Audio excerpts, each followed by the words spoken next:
Okay, in today's video, I want to talk about trauma, but that it's not going to be a very comprehensive thing about trauma. I just want to share about how trauma shapes the way we act and behave, sometimes maybe unknowingly.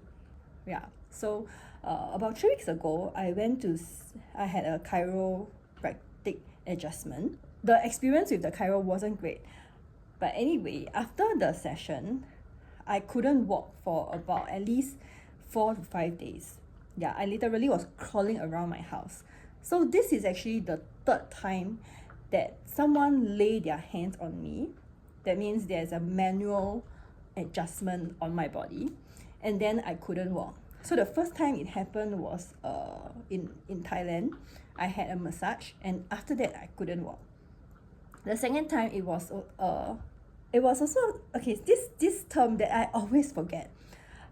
Anyway, so this person also does like manual physical adjustment. So after that, right, I couldn't walk as well, and I went to the A&E. I had an X-ray.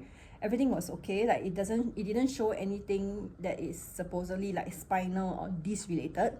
So I was sent back saying that it's slightly a muscle thing, right? So this time around, this is the third time that someone had laid the hands on me, which is supposedly a good thing. It's not a bad thing, right? Because it's massage and then like manual adjustment and chiro adjustment. And okay, so this chiro, he also did dry needling for me. Yeah, so this is the third time that I had this experience. Actually, in December, when I first had it after the massage, I already felt that I have this fear and anxiety about not being able to walk.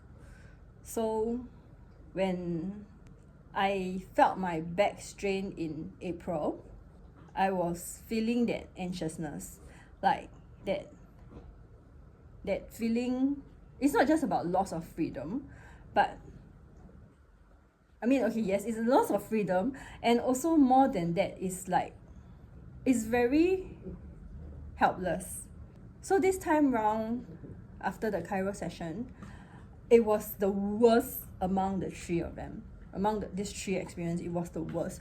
So it's like I already had something around this, and then because of this chiro session, this trauma got worse. So I spent about 3 weeks. So now after the chiro adjustment, it has been 3 weeks, and I felt like my body is a bit more ready to actually see someone about it. Yeah, so as of now, it is still pointing towards muscle and like imbalance and the muscle activation and stuff like that.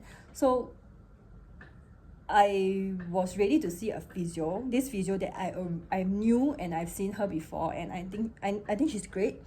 So I was ready. I felt ready to go and see her. And before I left the house today to see her, what happened is that I was preparing my house in case I couldn't walk again. It's not logical because I know that she's good, and I know that the last year when I went to see her for another back issue, I felt great immediately after the first session, and every single time I see her, there's a significant progression. So I know that based on past experience, she's not going to put me in that state again, or like put me in that state of not being able to walk. But because of the past 3 experience, right, as much as I trust this person, I trust this physio, a part of me feels very scared that what if my body for some reason reacted a different way and I couldn't walk again. So like 3 weeks ago, I had that experience, right? So I couldn't stand up for very long. So I couldn't reach things that's placed high up.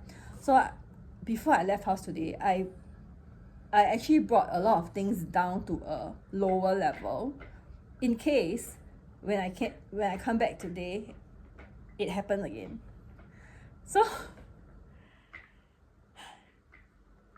before I left, I was doing that, and I know that it's not logical, but it gives me a peace of mind to know that if if it happens again, I don't have to go through the same thing that I went through 3 weeks ago. Like, I was struggling very badly. There were a lot of things that I couldn't reach, and I was really crawling around the whole entire house.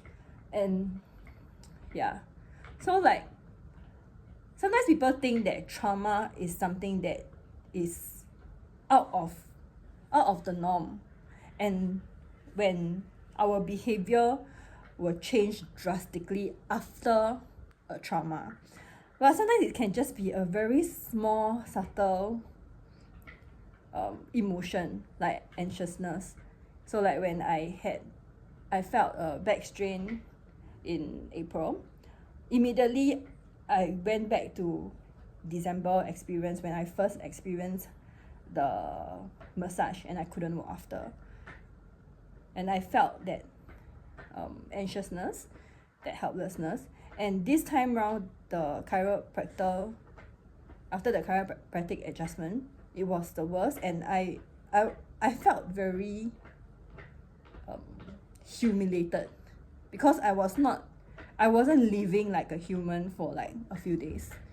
The first 2-3 days, I couldn't even get myself up to the toilet bowl. So like, all these experiences starts to creep in and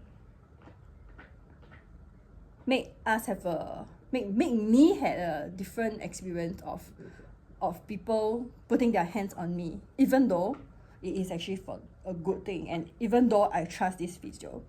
Yeah, so like, I feel like this trauma, a lot of people think is just huge thing, and all these small little behavior are sometimes overlooked, and therefore it is not being addressed or looked at. Yeah, so now that I know, obviously there's something I can do about it. So it's really about having my body be able to, okay, no, it's not having my body, it's more of me trusting myself and my body, that when I decided to go and see the physio, when I check in with my body and my body feels ready, it is to trust myself, my body, and the person that I trust. Yeah, so the chiro is not someone that I trust before that. Like, it's the first time I see him, and it's gonna be the last time anyway. So it's more of really trusting myself, trusting my body, to learn to be able to allow adjustments. Yeah, I just had a loss for words. Yes, so I have a lot more things to talk about trauma, but for today's video, I just wanted to share how it can show up, or how it can possibly show up.